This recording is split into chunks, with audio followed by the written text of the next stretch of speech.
Condoleezza Rice, a meeting rather, and Iran's foreign minister, did not happen. They say the foreign minister was a no-show because of a woman in the room wearing a revealing red dress.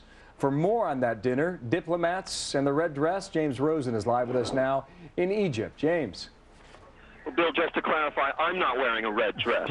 But the individual who was a Russian pianist, or violinist rather, who was playing and performing at this dinner last night for a number of diplomats here at this international conference to aid Iraq.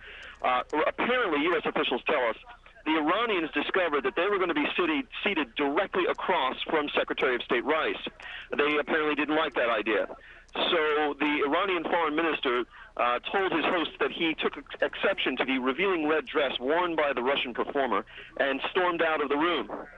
At that point, he left, and Secretary Rice did not make it into the hall until he was gone already.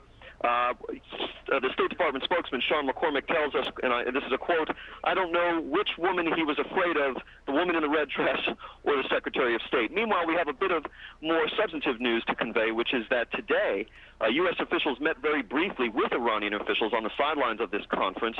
We were told originally by the Iraqi foreign minister that this was a meeting of experts at the expert level, not the Secretary of State, but ambassadors and members of the delegation. We've just had some clarification from one of the people who was actually in the room, the U.S. ambassador to Iraq, Ryan Crocker, who tells us it was really just about 3 minutes long, a sort of pass-by. He was so deluged with questions from reporters asking about the minutiae of this exchange, did you get his phone number and the like, that he felt compelled to say, Crocker did, this was not a date. However, he did say they just discussed very briefly Iraq and the need to stabilize Iraq. This was not a planned encounter. The exchange, he said, such as it was very limited. Bill?